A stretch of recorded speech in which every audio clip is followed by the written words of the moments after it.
안녕하세요. 저는 작년 새로운 출발을 한 30대 후반 여자입니다. 열차 애청자가 된 지도 꽤 오래되었네요. 늘 그렇듯 출퇴근 시 사연을 들으며 무료한 시간을 재미있게 보내고 있어요. 사연을 듣다 보니 작년에 제가 겪은 일도 들려드리고 싶어 사연을 보내봅니다. 남편과 저는 소개팅으로 만나 새싹이 돋아나던 봄의 연인으로 발전했어요. 반년 동안 뜨겁게 연애하던 저희는 동거하게 되었고 다시 돌아온 봄에 결혼을 하게 되었습니다. 남편과 저는 동거하던 집에서 신혼살림을 시작했어요. 모아둔 돈이 있긴 했지만 좀 더 모아서 가는 것이 여러모로 좋을 것 같았어요. 작은 원룸에서 시작한 신혼. 친구들은 저마다 한마디씩 했지만 저희는 행복했습니다. 여보, 어머님 우리랑 같이 살고 싶어하는 눈치시던데 어쩌면 좋아? 한두 번도 아니고 모른 척해. 우리 엄마 시원시엄마 아니야. 같이 살면 당신이 많이 힘들 거야. 그래도 될까?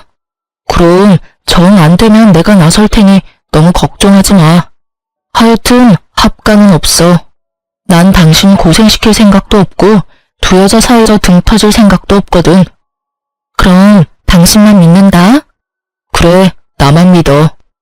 조금 많이 드센 어머님에게서 든든한 방패막이 되어주는 남편과 함께라면 원룸이 아니라 서울역에서 노숙을 해도 행복할 것 같았어요.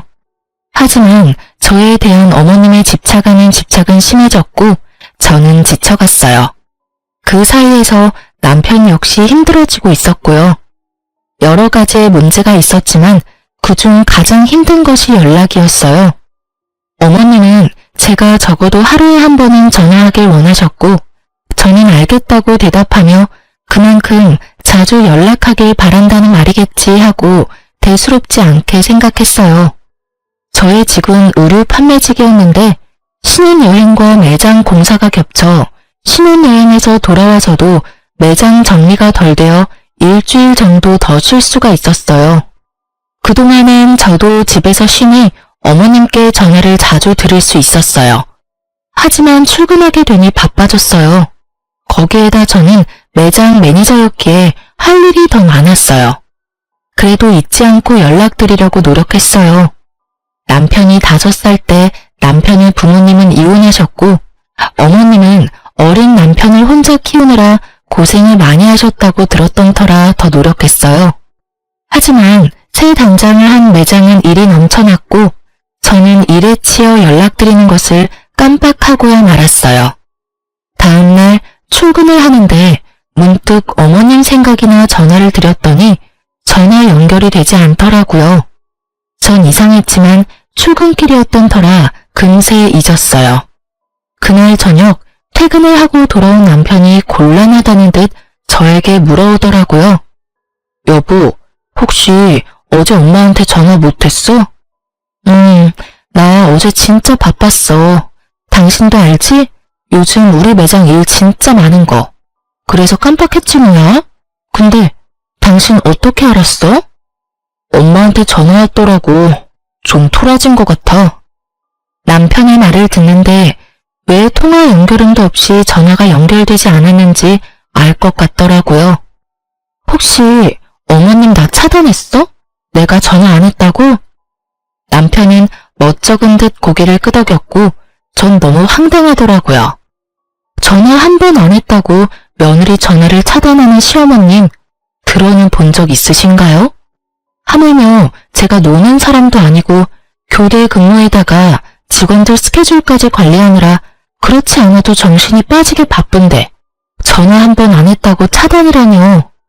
참나, 나 살면서 이런 경우도 처음이고 들어보지도 못해서 하는 말인데 내가 차단당할 만큼 잘못한 일이야? 당신 생각을 말해봐. 물론 아니지. 아니긴 한데 당신도 알다시피 어머니 성격이 좀 그렇잖아. 어머님 진짜 웃기신다. 당신 두고 왜 나한테 집착하셔? 전화가 그렇게 받고 싶으시면 당신한테 전화하라고 하면 되잖아. 당신한테 들은 말도 있고 해서 나도 어머님께 잘하고 싶어. 당신 말대로 혼자 고생하셨을 생각하니까 같은 사는 여자로서 안쓰럽기도 하고 해서 말이야. 근데 이건 해도 너무하잖아. 아니, 차라리 잘 됐네. 할 말도 없는데 매일같이 전화해야 되는 거 힘들었어, 나도. 어차피 차단당한 거 나도 앞으로는 연락 안 할 거라고. 너무 흥분하지 말고 당신이 조금만 마음 넓게 써주면 안 될까?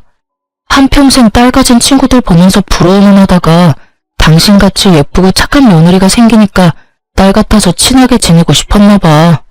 통화도 자주 하고 수다도 떨고 말이야. 딸? 당신 말 한 번 잘했다. 나 우리 엄마한테도 일주일에 한 번 전화해. 우리 엄마라고 나랑 통화 안 하고 싶겠어? 자기랑 통화할 시간에 좀 더 쉬라고. 가끔 하는 전화도 안부만 묻고 빨리 끊는다고. 근데 어머님은 통화 한 번 시작하면 2, 30분은 기본이야. 일하는 며느리 일도 못하게 그렇게 전화통 붙잡고 있는 게 딸처럼 여기서 하시는 행동이야? 당신 생각은 그래? 아니지. 미안해, 여보. 내가 이렇게 사과할 테니까 마음 좀 풀자, 응? 내가 앞으로 더 잘할게. 그러니까 마음 풀고 어머니한테 같이 가주기만 하면 안 될까? 그냥 같이 가주기만 하면 돼. 나머진 내가 알아서 할게. 뭐? 왜? 어머님이 무릎 꿇고 빌기라도 하래? 그게 아니라... 남편은 우물쭈물 말끝을 흐리더라고요. 전 그런 남편의 부탁을 무시했고 남편은 애걸복걸을 해댔습니다. 결국 전 백기를 들었어요.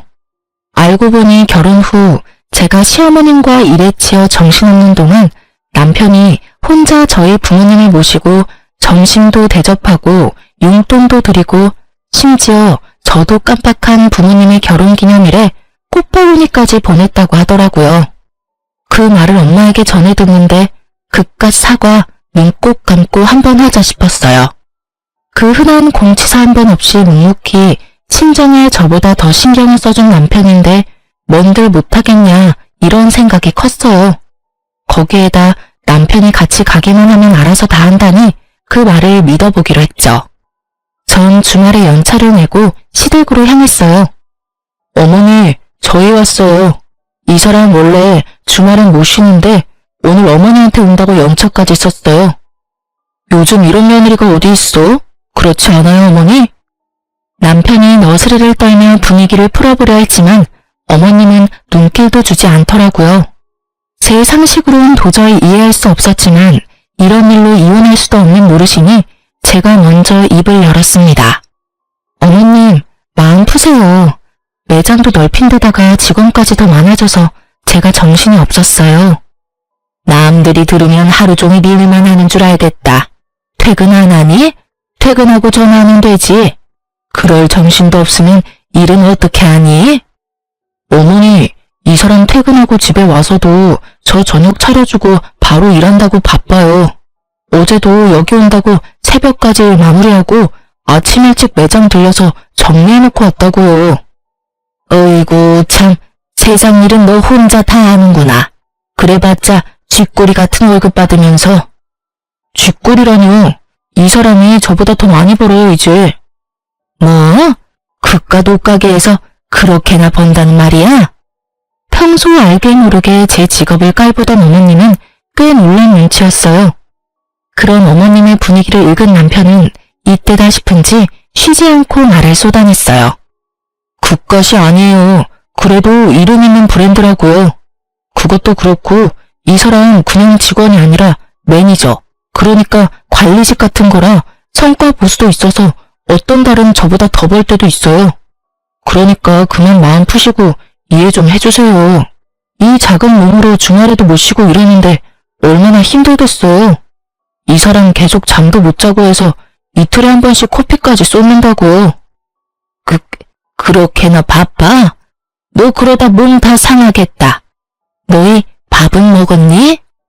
사실 코피까지 쏟진 않았는데 목에 핏대까지 세워대며 말하는 남편을 보며 어머님은 마음이 풀리셨는지 밥까지 차려주시더라고요. 물론 차단도 푸셨고요.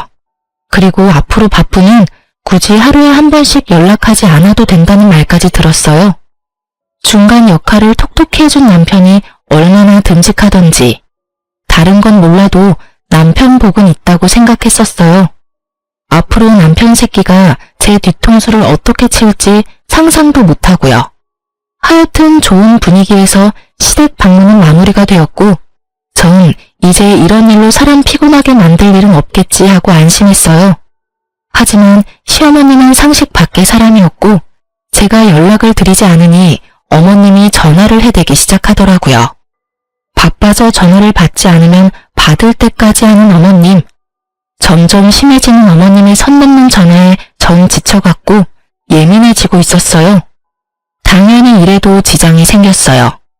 한 번 시작하면 끝날 생각이 없으신 어머님과 부재중. 본사에서 오는 연락을 놓치는 일은 다반사였고 항상 미소가 얼굴에 장착되어야 하는 제 얼굴엔 스트레스로 인해 미소 따윈 지어지지 않는 지 오래였어요. 일이 이렇게 되니 더는 참아선 안 되겠더라고요. 그래서 전 남편을 붙잡고 얘기를 했어요. 여보, 나 진짜 미치겠어, 어머님 때문에. 또 왜? 본론은 시작도 안 했는데 남편도 지긋지긋한지 말에 날이 서 있더라고요. 저는 그런 남편의 모습에 더욱 화가 치솟았습니다. 또 왜? 몰라서 물어? 아, 당신은 모르겠다. 우리 부모님은 사회 불편할까봐 전화 한 통 하시는 일이 없으니까 말이야. 무슨 말이 하고 싶어서 이래? 내가 무슨 말을 하고 싶은지는 당신이 더 잘 알잖아. 어머님, 진짜 해도 해도 너무하시는 거 아니야? 출근해서 일하고 있는 시간인 거 뻔히 다 아시면서 통화 시작했다 하면 끊을 생각도 없이 쓸데없는 말만 하신다고. 쓸데없는 말이라니? 당신은 무슨 말을 그렇게 해? 그럼 옆집 개가 임신을 했는데 그 아빠가 누구인지, 옆집 아주머니는 무거운 짐을 들다가 허리가 삐끗했는데 수술해야 할지 그냥 한의원을 다녀야 할지 등등. 이게 쓸데있는 말이야 그럼? 적적하시니까 그러시겠지. 적적하면 당신한테 전화하라고 해. 그럼 되겠네. 알겠어. 알겠으니까 그만 좀 해. 하루 이틀도 아니고 나도 미치겠어. 그런 식으로 얼렁뚱땅 넘어갈 생각하지 말고 당신이 어떻게 좀 해. 이러다 진짜 나 미치는 꼴 보기 싫으면 말이야. 전화를 안 받으면 바쁜가 보다 하고 그만하셔야지. 받을 때까지 하시는 게 상식적으로 말이 돼? 일하는 거 다 아시면서. 그러면서 전화 안 받으니까 걱정되어서 그랬다고 하시는데 내 생각엔 그건 걱정이 아니라 거의 집착이라고. 아니면 나 골탕 먹이려고 그러시거나. 그만 좀 해. 적당히 하라고. 내가 내일 전화해서 며느리가 어머니 때문에 미치기 직전이니까 전화 좀 그만하라고 할 테니까 그만해. 뭐? 당신이 그렇게 말하면 내가 뭐가 돼? 그럼 나더러 도대체 어쩌라는 거야? 가만 있으면 가만 있다고 난리고 전화한다고 해도 이 난리고. 어쨌든 당신이 그렇게 원하는 대로 2번 다신 전화 못하게 할 테니까 그런 줄 알고 잔소리 좀 그만해. 여보, 야! 제 말은 이제 무시하기로 한 건지 남편은 제 말에 대답도 없이 그대로 화장실로 가 제가 잠들 때까지 나오지도 않더라고요. 아침에 일어나 출근 준비를 하는 남편을 보며 생각해보니 남편을 너무 잡았나 싶어 슬며시 말을 걸어보았지만 남편은 대답도 하지 않은 채 출근을 해버리더라고요. 그런 남편의 모습에 저 역시 마음이 확 상해버렸어요. 이후 꼭 필요한 말이 아니면 대화조차 하지 않았고 그런 날이 생각보다 길어졌어요. 좁은 원룸, 피할 곳도 없는데 말도 한마디 하지 않고 살려니 정말 답답해서 미쳐버릴 것 같더라고요. 하지만 절대 제가 숙이고 들어가고 싶지 않았어요. 일전엔 남편이 워낙 저자세로 나오며 저를 이해해주려 노력했기에 좋은 게 좋은 거라고 참고 넘어갔지만 이번엔 제가 먼저 화해의 손을 내밀었는데도 불구하고 저딴 식으로 나오니 저도 화가 많이 났었거든요. 시어머님의 연락도 없으니 꼭 해야 할 말도 없었고요. 답답한 것만 빼면 조용한 그 일상이 좋았어요. 하지만 그것도 오래 가진 않았죠. 모처럼 쉬는 날이었어요. 마침 먹을 것이 뚝 떨어진 터라 장도 보고 청소도 하며 시간을 보내고 있었어요. 그때 시어머님께 전화가 오더라고요. 네, 어머님. 그래, 잘 지내고 있니? 네, 잘 지내고 있어요. 오늘 쉬는 날이라서 반찬도 좀 하고 청소도 좀 했어요. 어머님은 잘 지내시죠? 혼자 사는 노인네가 똑같지 뭐. 다름이 아니라 나 집 내놨다. 집이요? 어머님 처음 장만하신 집이라고 한평생 사실 거라고 하셨잖아요. 무슨 일 있으세요? 그게 아니라 이 집 팔고 너희랑 같이 살려고.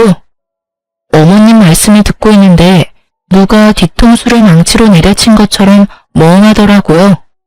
우리 집이 넓은 것도 아니고 원룸에 사는데 어떻게 같이 사시려는 건지. 아니, 집이 넓다 하더라도 한번 물어보시지도 않고 혼자 그런 결정을 내리는 건지 이해가 되지 않아 말이 나오지 않더라고요. 너무 당황하기도 했고요. 예, 내 말 듣고 있니? 아, 네. 듣고 있어요. 저희랑 같이 사신다고요? 그래, 시세보다 싸게 내놔서 아마 금방 팔릴 거다. 어머님, 저희 원룸 사는 거 잊으신 거 아니죠? 남편이랑 저랑 회사도 가깝고 돈 좀 더 모아서 대출 조금이라도 덜 내고 이사 가려고 아직 원룸 살고 있잖아요. 내가 치매라도 걸린 줄 아니? 뭐 그렇게 설명하고 있니? 너희 원룸 사는 거 나도 다 안다. 그런데 어떻게 같이 살아요? 저희 둘 살기도 좋은데요. 내가 그래서 집을 내놓은 거야. 집 한 돈에 너희 모아둔 돈 꽤 되지? 그거 합치면 지금 내가 사는 집보다 큰 집 살 수 있을 게야.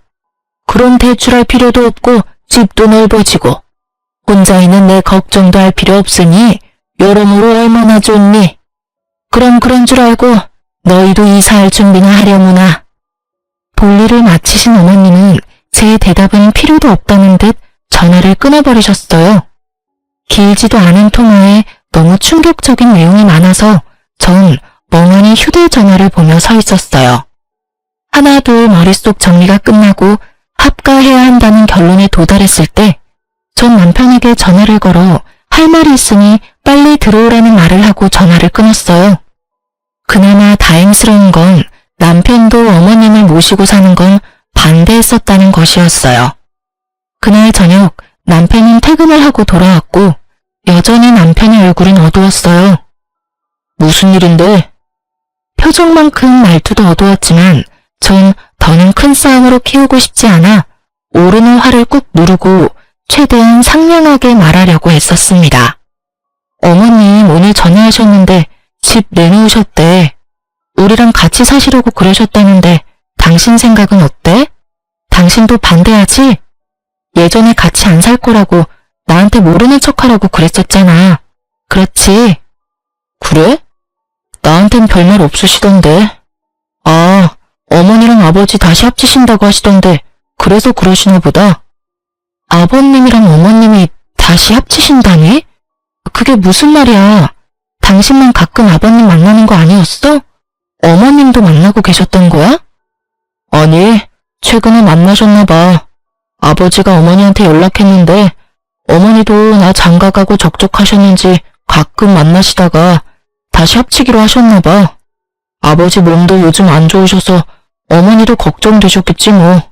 여러모로 잘된 일이지. 새로 추가된 사실에 저도 모르게 언성이 올라갔어요. 여러모로 잘된 일? 당신 진짜 그렇게 생각해? 그럼 두 분이 오순도순 같이 사시면 되지. 우리까지 왜 같이 살재? 그거야 나랑 아버지는 함께 살지 못했으니까 이제라도 같이 살고 싶으신가 보지. 며느리도 생겼으니 더 함께하고 싶으시겠지. 아닌가? 어쩌면 어머니 뜻일 수도 있겠다. 예전부터 우리 어머니 당신이랑 살고 싶어 했잖아. 아버지도 아프시니까 뭐 어머니 뜻이겠다. 그렇지? 그렇지? 지금 나한테 묻는 거야? 내가 어떻게 알겠어. 그리고 아버님 아프신데 내가 왜 같이 살아야 하는 거야? 나한테 지금 이 상황에 아버님 병수발까지 들어라 이 뜻이야? 병수발? 넌 무슨 말을 그렇게 해.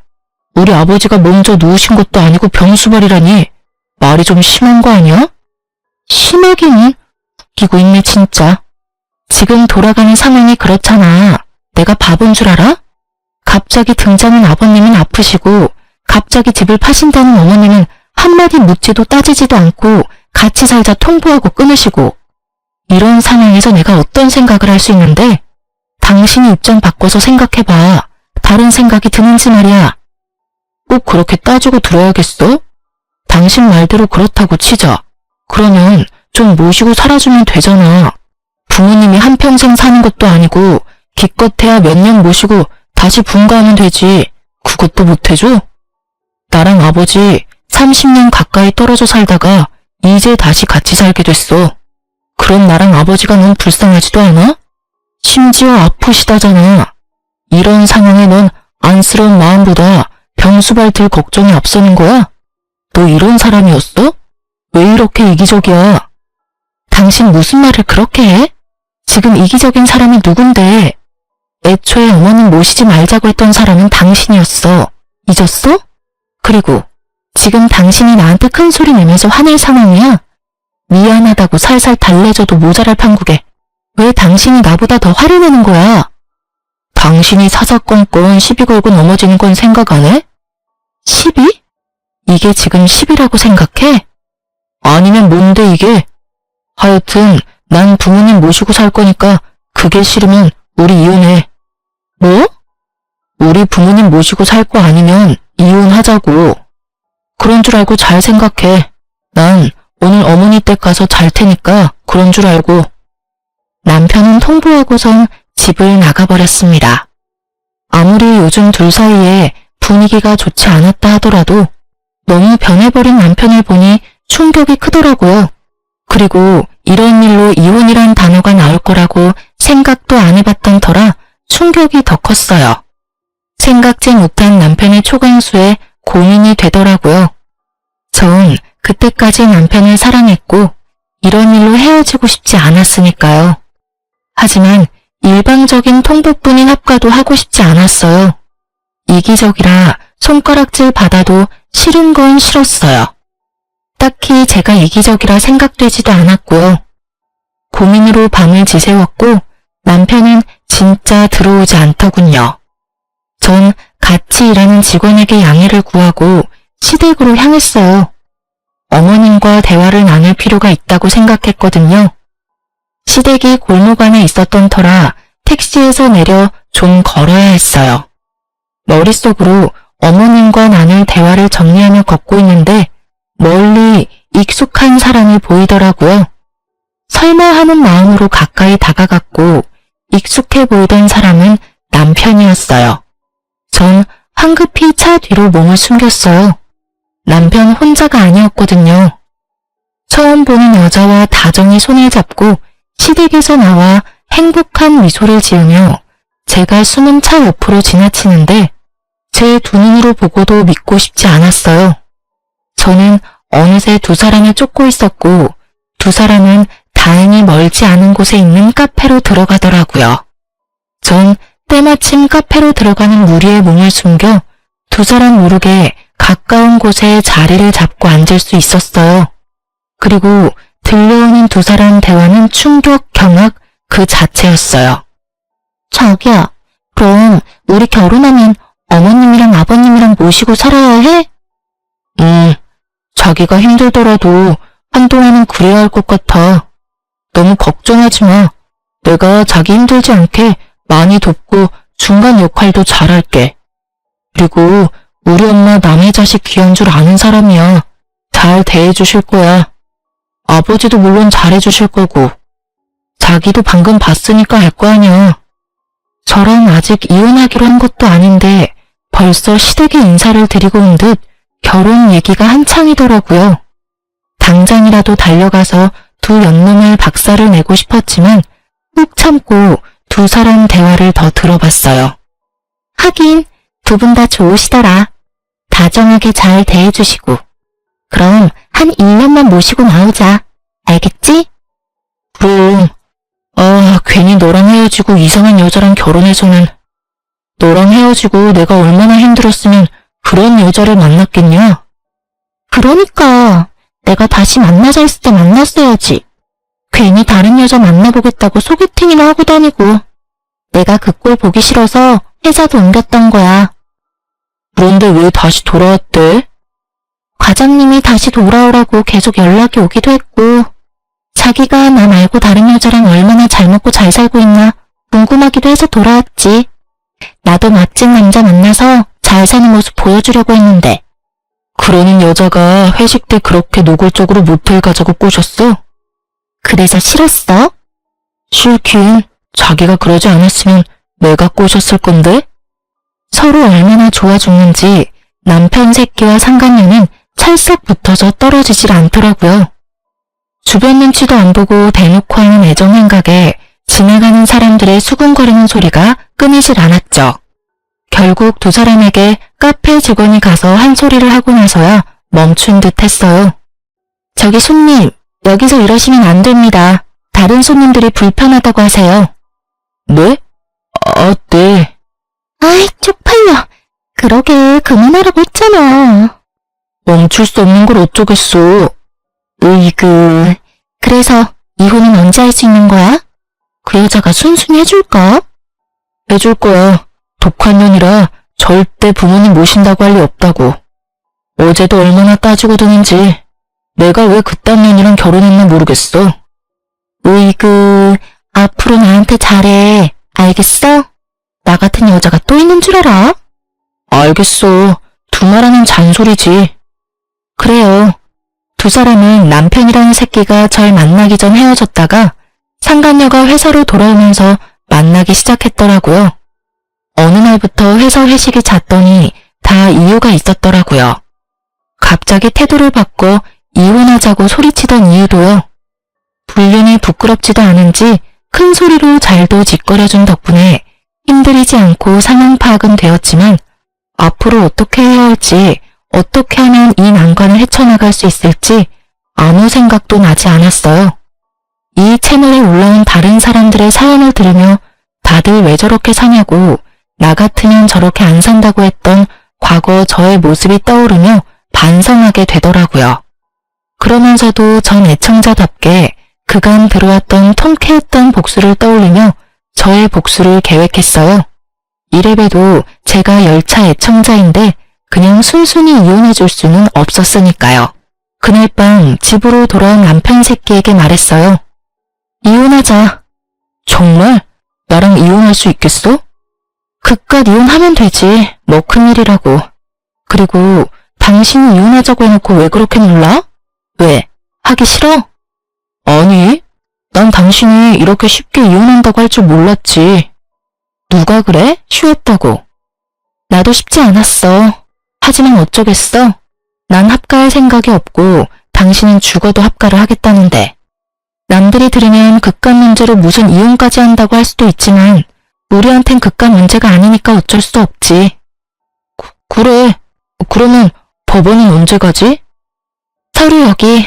내가 다 적어뒀으니까 당신은 도장만 찍으면 돼. 오늘은 여기서 자고 내일 일찍 법원 가자. 당신이 침대에서 자. 난 일이 바빠서 오늘도 밤새야 할 것 같아. 알겠어. 아, 그리고 이거 기억하지? 남편은 제 손에 들린 종이 한 장을 보더니 얼굴이 새파랗게 변하더군요. 이거 그냥 장난 같은 거였잖아. 장난? 넌 5천만 원이 장난이야? 남편은 저와 결혼한 지 얼마 되지 않았을 때 비트코인으로 돈을 날렸고 제가 그걸 메꿔준 적이 있었어요. 그땐 장난처럼 썼던 각서 한 장이 이렇게 쓰일지 몰랐지만 결과적으로는 천만다행이지 뭐예요. 여기 이런 내용이 있어. 만약 우리가 이혼하게 될 시 을은 갑에게 빌렸던 5천만 원을 일시불로 상환하고 이자 역시 일시불로 상환한다. 이자는 이금융 최고 이자로 계산하고 기간은 빌려준 시점부터 돈을 완납하는 시점까지로 한다. 그러니까 잘 계산해서 통장으로 입금해. 내일까지 입금 안 되면 고소할 테니까 그렇게 알고. 그러면 먼저 자. 난 씻고 일할 테니까. 전 혹시나 개거품 물고 달려들 수도 있는 남편을 피해 화장실로 대피했고 밖에서 어떤 소리가 들려와도 절대 나가지 않았어요. 몇 시간이나 흘렀을까요? 어떤 인기척도 들리지 않아 나가보았더니 속편히 자고 있더라고요. 그런 남편 새끼의 휴대전화를 뒤져보았어요. 그 멍청한 놈은 그 흔한 패턴도 해놓지 않았고 상간녀와 나는 대화도 지우지 않았더라고요. 심지어 사진까지 있었어요. 그 멍청함이 얼마나 고맙던지. 전 외도 증거들을 손쉽게 손에 넣었고 다음날 아침 이혼할 생각에 들뜬 남편에게 또 한 방 먹일 수 있었어요. 이제 갈까? 근데 당신 대출은 얼마까지 돼? 내 대출은 갑자기 왜?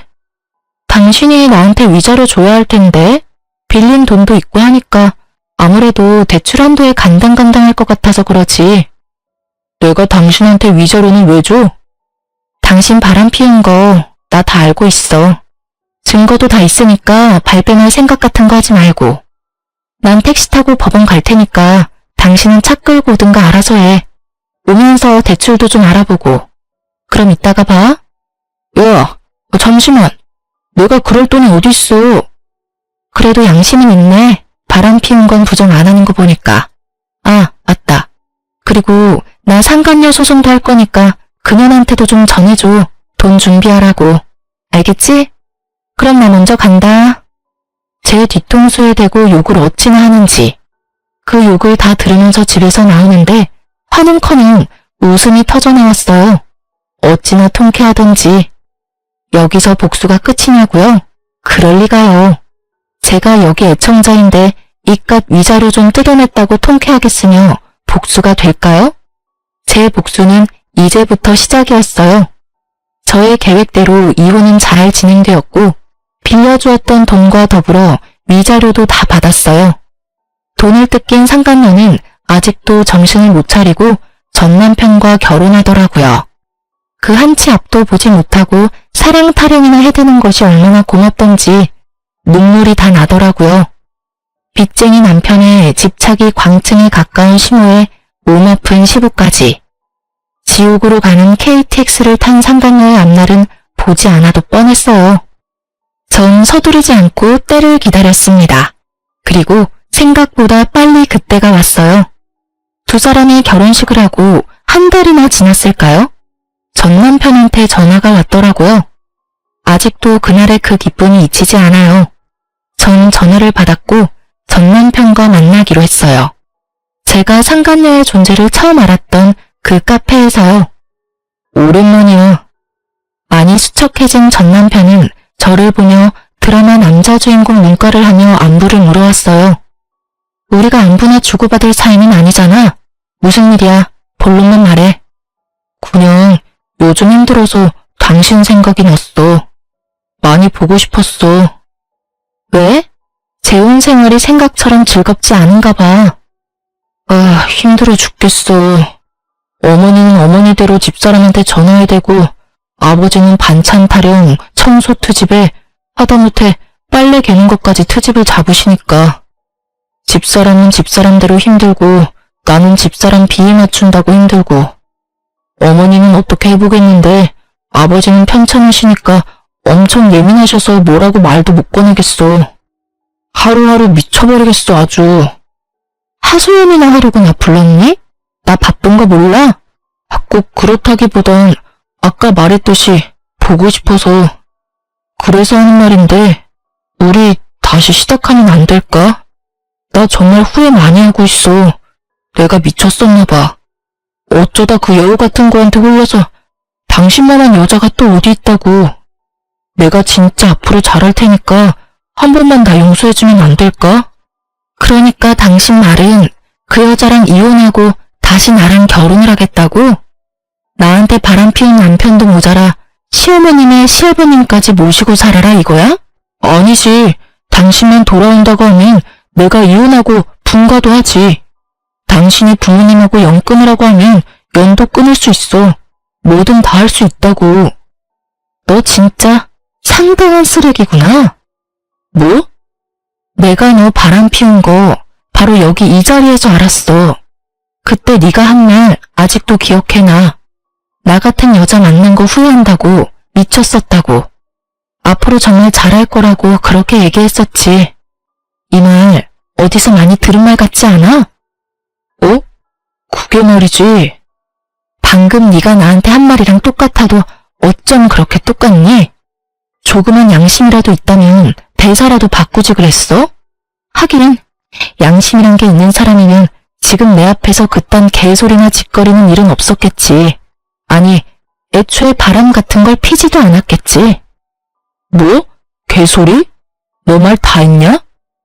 난 말 다 했는데 넌 덜 했냐?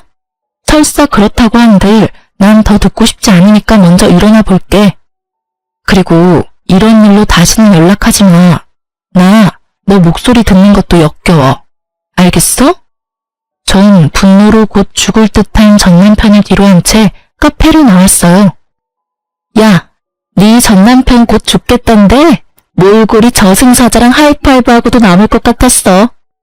자기 무덤 자기가 팠지 뭐. 사진은? 잘 찍었어? 당연하지. 너한테 보냈어. 확인해봐. 친구가 보내온 사진은 제법 다정하게 마주 앉은 전 남편과 제가 있더라고요. 네, 그렇습니다. 전 이 사진을 위해 오늘 전 남편을 만나러 나왔습니다. 친구에게 받은 사진을 전 상간녀에게 보내버렸고 사이가 심하게 나빠졌는지 전 남편이 제가 전화를 받지 않으니 정성스럽게 음성을 남겼더라고요. 야, 이 미친년아, 그딴 사진을 보내? 너 제정신이야? 니년 때문에 내가 얼마나 들들 볶인 줄이나 알아? 몇 날 며칠을 싸우고 있다고. 한 번만 더 이딴 짓 했다간 가만 안 둘 테니까 그런 줄 알아? 더럽기가 걸레보다도 더한 전 남편의 입담을 들으며 전 그저 웃었어요. 아직 복수가 끝나지도 않았는데 이렇게 화를 내주니 앞으로는 얼마나 더 골머리가 아프고 분노가 치솟을까 싶어서요. 전 주저없이 남편의 욕설에 대한 보답을 실행하기로 했어요. 전 남편의 회사로 두 사람의 외도로 인해 저와 이혼하게 되었다는 사실을 보내버렸거든요. 바람 피운 두 연놈이 멀쩡하게 회사 다니는 꼴을 어떻게 보고만 있겠어요? 거기에다 전 남편의 회사인 말 많기로 유명한 전시모의 친구까지 근무하셨기에 꽉 먹고 알 먹고였어요. 그 친구분은 저의 예상보다 더 빠르게 친구 사이에 소문을 쫙 내주셨고 전시모는 그렇게 자랑이 되던 아들 덕분에 친구들 사이에 얼굴도 들고 다닐 수 없는 지경에 이르렀죠. 모든 복수가 끝나 상쾌했고 통쾌한 하루하루를 보내던 어느 날 짐덩어리들을 떠안는 것도 모자라 남편의 바람까지 의심되는 상황에서 회사마저 잘려버린 상간녀가 눈이 돈 채로 매장으로 찾아왔더라고요. 심상치 않은 상간녀의 모습에 저는 상간녀를 질질 끌어 매장에서 벗어났어요. 나? 이거 나! 여기 놨다. 어쩔 건데? 왜 찾아와서 이 난리야? 너 미쳤어? 회사까지 그런 걸 보내면 어쩌자는 거야? 원하는 대로 위자료 다 줬으면 됐잖아. 누가 그래? 내가 원하는 게 위자료가 끝이라고. 한 회사에서 유부남이랑 놀아날 때는 이 정도는 각오하고 만난 거 아니었어? 머리가 나쁜 거야? 생각이 없는 거야? 뭐? 이거 진짜 미친년이네? 야, 미친년은 너지. 유부남한테 미쳐가지고 남의 가정은 다 망쳐놓은 주제에 사과 한마디 없더니 뻔뻔하게 여기가 어디라고 찾아와서 이 난리야? 왜? 막상 가져보니 상상과는 달라도 너무 달랐나 봐. 네가 한 짓이 있는데 결혼만 하면 행복할 줄 알았니? 생각이 없어. 하긴 생각이 없으니까 그딴 짓을 하고 행복하길 바랬겠지. 뭐 말 다 했어? 얼굴이 터질 듯이 붉어진 상간녀는 급기야 제 뺨을 때리더니 머리채를 잡고 휘두르기 시작했어요. 저 역시 가만히 있을 수는 없었어요. 단연간 의류박스를 옮기며 차곡차곡 정립했던 팔뚝 힘을 쓸 때가 왔고 전 아낌없이 그 힘을 사용했어요. 한 손으론 상간녀의 머리채를 한 움큼 잡아 흔들었고 한 손으론 주먹을 꽉 쥐고 마구 휘둘렀어요. 발도 쉬게 할 순 없어서 발길질도 좀 했네요. 얼마나 신나게 때렸는지 정신을 차려보니 상간녀가 벌벌 떨더라고요. 저도 얼굴 여기저기 긁히긴 했지만 저의 압도적인 승리인 건 확실했어요. 너 내가 가만 안 둘 거야. 경찰에 신고할 거라고.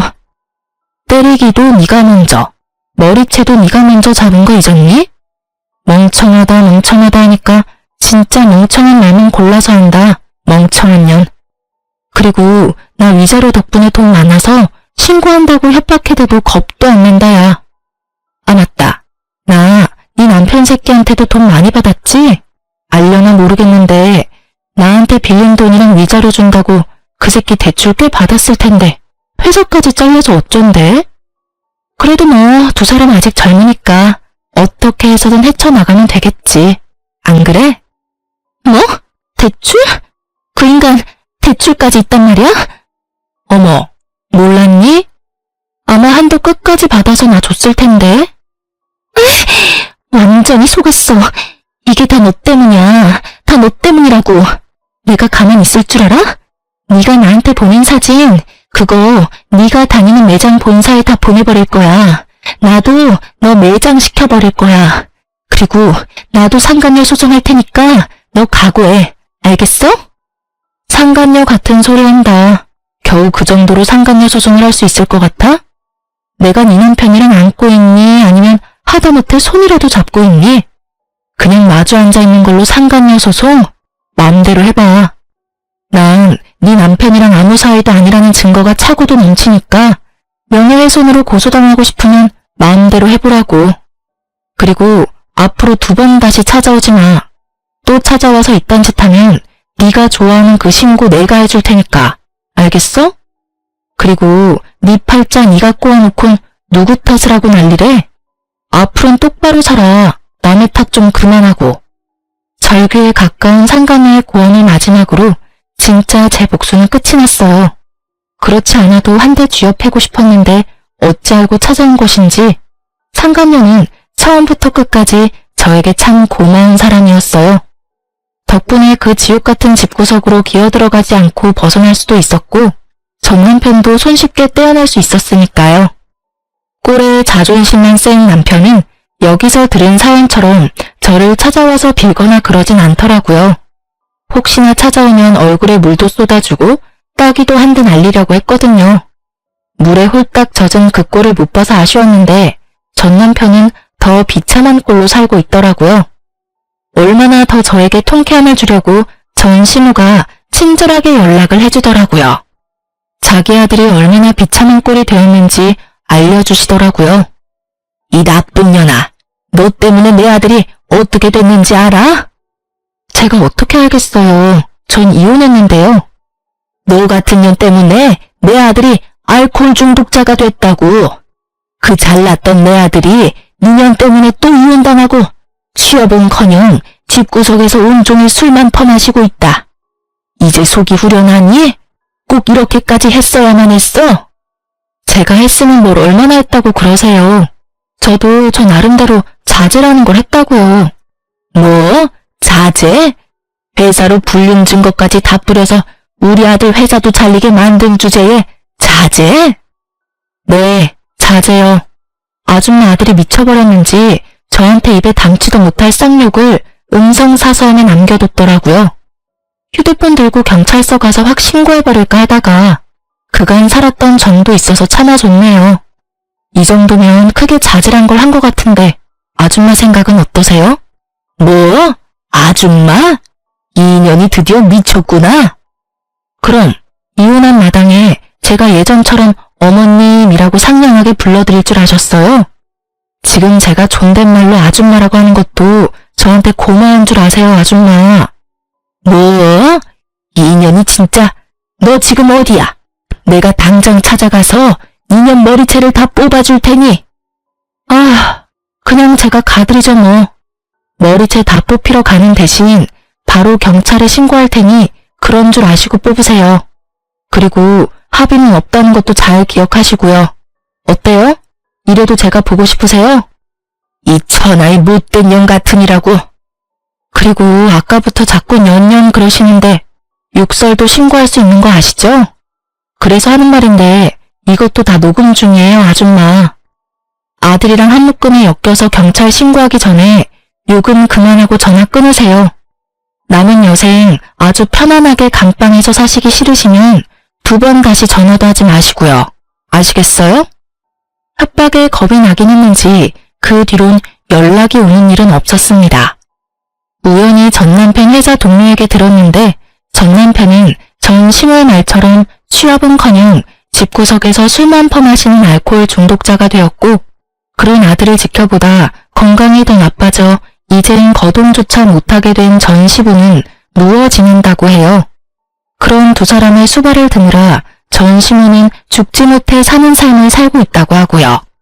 그리고 이혼을 한 상간녀는 취업이 안 돼 이런저런 알바를 전전하다 최근에 바에서 일하는 걸 봤다고 하네요. 남자 없이 못 살 것 같더니 딱 맞는 직장 얻어갔다고 했네요. 저의 이혼과 복수는 나름 통쾌하게 끝이 났어요. 그 덕분인지 전 하는 일마다 술술 풀리더라고요. 미소가 생명인 서비스직에 아주 큰 도움이 된 이혼이었어요. 저의 얼굴엔 미소가 떠나지 않았고 매장 매출도 어마어마했어요. 스트레스 받거나 신경 쓸 일이 없어 일에 매진했더니 제 앞날이 밝아지더라고요. 이제 곧 본사로 출근까지 하게 되었어요. 제가 계속 욕심냈던 서비스 교육팀장으로 승진 발령이 났거든요. 아, 그리고 저 드디어 제 집이 생긴답니다. 사실 남편과 사이가 좋지 않아 대화도 없을 무렵 그냥 넣어본 청약에 덜컥 당첨되어 버렸거든요. 당시엔 돈도 없고 남편과 사이도 좋지 않아 어떻게 해야 할지 고민이 많았었는데 지금 와서 생각해보면 여러모로 남편과의 이혼이 저에겐 행운이었어요. 위자료 덕분에 대출 조금만 끼면 잔금도 걱정 없으니까요. 일도 다 잘 풀리고 본사 출근 전까지 여유가 생긴 전 부모님과 가까운 해외여행이라도 가보려고 합니다. 그 좁은 원룸에서 한 푼이라도 아껴보겠다고 그간 고생이 많았던 저를 위해 그리고 갑작스러운 저의 이혼으로 충격이 크셨던 부모님을 위해 그간 아껴왔던 돈 좀 쓰려고요. 이혼했던 당시 아빠가 했던 말이 아직 생각나네요. 나한테 네가 어떤 딸인데 감히? 너도 그래. 진작이 아빠한테 말했어야지. 아빠한테 말해 뭐해. 속만 더 상하지. 그땐 많이 속상하고 힘들었는데 이제 괜찮아요. 충분히 다 되돌려줬어. 네가 그렇게 생각한다면 됐어. 우리 공주 이제 새롭게 출발할 일만 남았네. 그러면 다 훌훌 털어내고 앞만 보며 나아가. 그깟 것들 욕하면서 이렇게 할 걸 저렇게 할 걸 후회하며 시간 낭비하지 말고 지나간 일은 보내주고 앞으로는 공주 생각만 하면서 즐겁게 즐기면서 살아. 그렇게 살아도 짧은 것이 인생이야. 알겠지? 아빠. 그래, 우리 공주는 꼭 행복할 거야. 꼭 그럴 거야. 아빠의 말씀에 마법이라도 걸려 있었던 것인지 전 요즘 행복해요. 혼자라는 자유가 이렇게 즐겁고 행복한데 그땐 왜 고민했나 몰라요. 요즘 같아선 이혼을 잠시라도 고민했던 과거 저에게로가 무슨 고민을 그렇게 하냐고 하며 뒤통수를 한 대 쥐어받고 싶은 만큼 제 삶에 만족합니다. 이제 새로운 직장과 새로운 집에서 제대로 새 출발해보려고 합니다. 이 사연을 보내는 것을 마지막으로 힘들었던 과거는 잊으려고요. 긴 제 사연 들어주신 모든 분 감사합니다. 새해 복 많이 받으세요.